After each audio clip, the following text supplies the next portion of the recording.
In today's video, we will show you the family tree of the Jews and their 12 tribes, a nation that, in ancient times, was considered God's chosen people for nearly 2,000 years and held the status of the former Ummah. So, in today's video, we will specifically explore who were the 12 tribes of the Jews and when were they given the status of a nation by the God? How did the modern Jews originate from these 12 tribes? And today, do the descendants of these 12 tribes still exist? Viewers, in human history, only two nations are considered both possessors of a divine scripture and a revealed law. Both of these nations trace their lineage back to Prophet Ibrahim.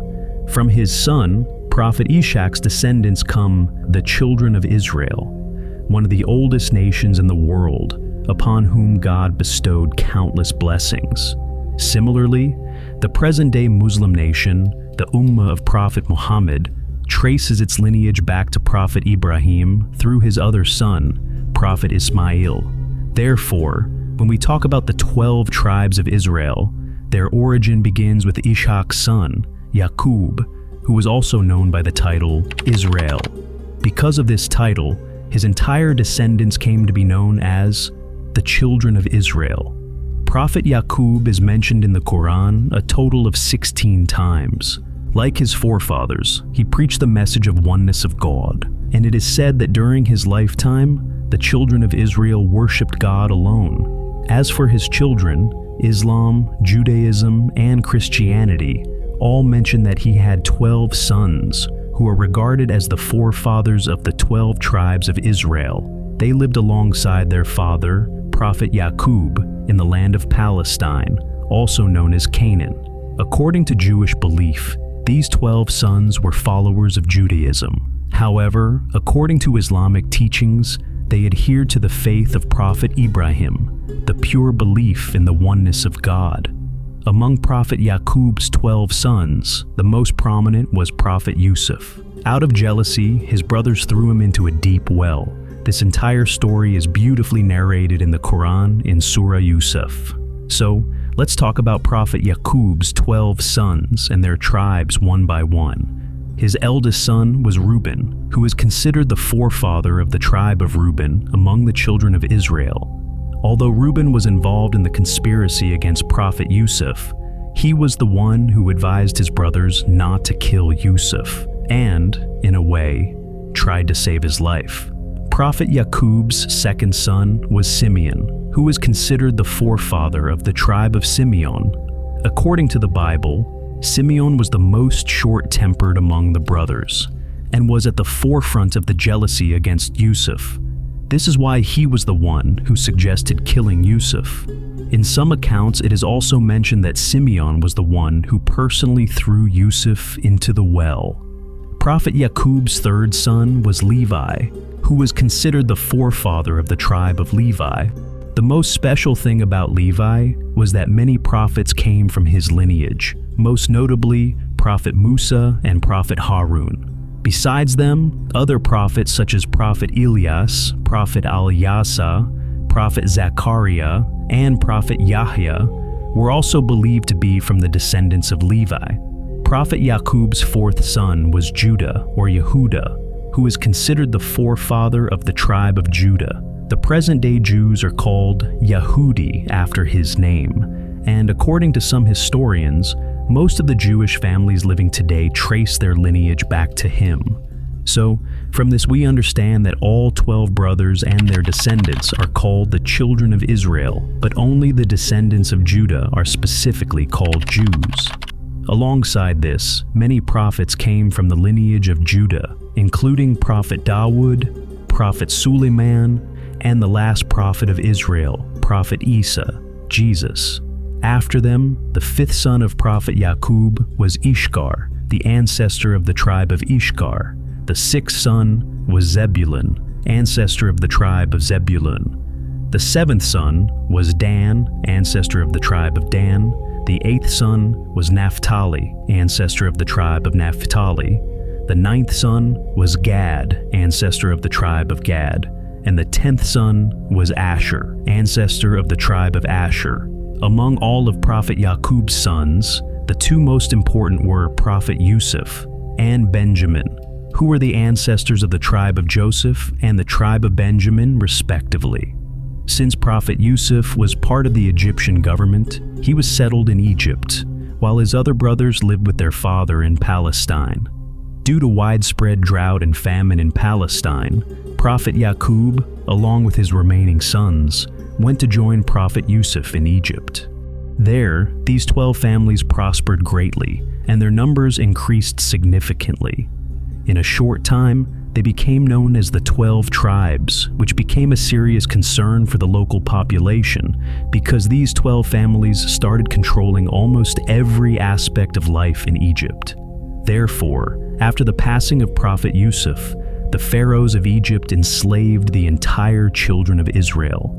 And for the next 400 years, they subjected them to the worst kinds of oppression. However, then God showed mercy on them, and from among these tribes, from the lineage of the tribe of Levi, sent Prophet Musa. Prophet Musa freed around 60,000 people of the 12 tribes of the children of Israel from the grip of Pharaoh and began leading them toward their promised land, Palestine. On the way, God bestowed countless blessings upon them, such as sending down food from the heavens and causing 12 springs of water to flow from stones for the 12 tribes. But when God commanded them to fight the local inhabitants of Palestine, they refused outright.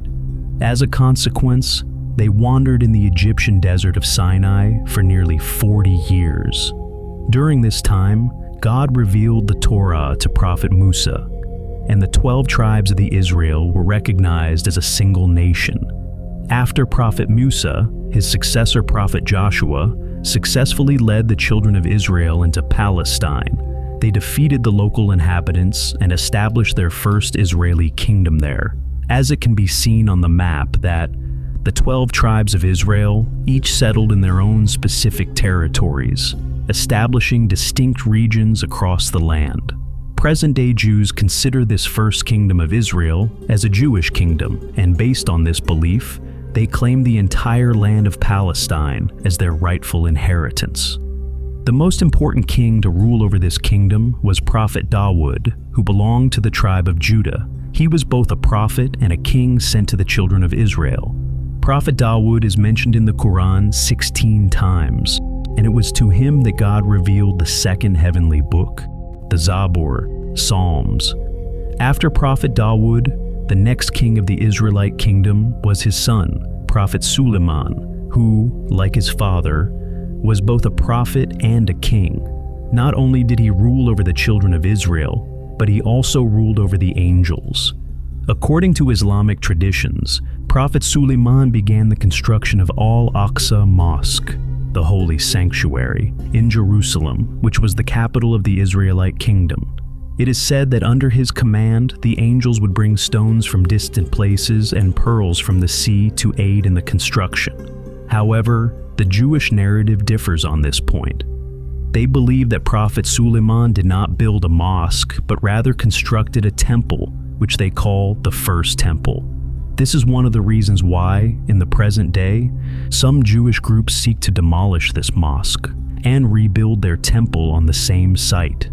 After Prophet Suleiman, his son Rehoboam was unsuccessful in keeping the kingdom of Israel united.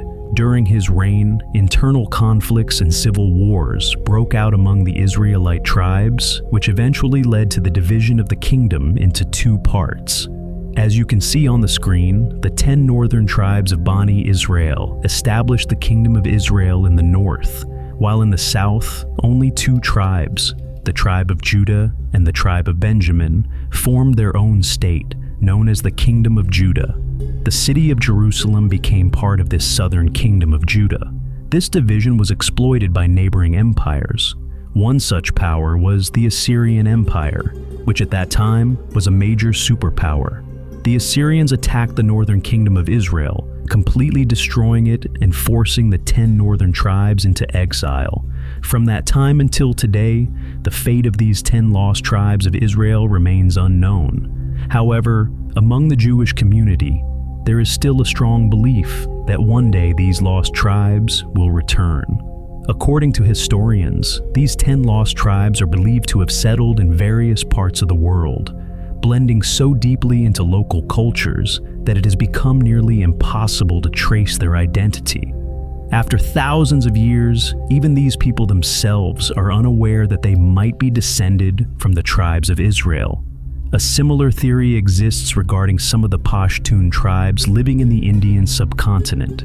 According to this belief, Pashtuns may be descended from the lost tribes of Israel. However, nothing can be said with certainty on this matter, and modern science has not been able to conclusively prove this claim. So, now only 2 tribes of Israel remained, the tribe of Judah and the tribe of Benjamin, who were settled in the kingdom of Judah. From this point on, the people of the southern kingdom were no longer referred to broadly as children of Israel, but were specifically called Yahudim, or the Jews. However, this small Jewish kingdom soon faced disaster when the Babylonian king Nebuchadnezzar attacked. He expelled the remaining 2 tribes from their land and destroyed the sacred site built by Prophet Suleiman, which, according to Islamic tradition, was Al-Aqsa Mosque, and according to Jewish belief, was their first temple. However, around 150 years after Nebuchadnezzar's attack, these 2 tribes eventually returned to the land and rebuilt their temple, which came to be known as the Second Temple. During this period, God sent many prophets to guide them, but the people had fallen so deep into disobedience that they even killed the prophets sent to them. Finally, God sent them his last prophet, Isa or Jesus. But the Jews not only rejected him and denied his message, they also plotted against him, arranging to have him crucified and killed. According to Jewish tradition, they crucified him successfully. But according to Islamic belief, God raised him to the heavens alive before the crucifixion could take place. During this period, Christianity emerged when some people among Jews accepted Prophet Isa, with beliefs that differed from Islamic teachings, including the belief that he was the Son of God. As a consequence of the rebellion of the Jews, they faced a severe punishment in the form of a devastating attack by the Roman general Titus on Palestine. On a single day, Titus killed around 130,000 Jews, destroyed the Second Temple in Jerusalem, and ordered the expulsion of Jews from Palestine. After this tragic event, the remaining Jews scattered across the world. This is why, during the time of Prophet Muhammad, 3 Jewish tribes were settled in Medina.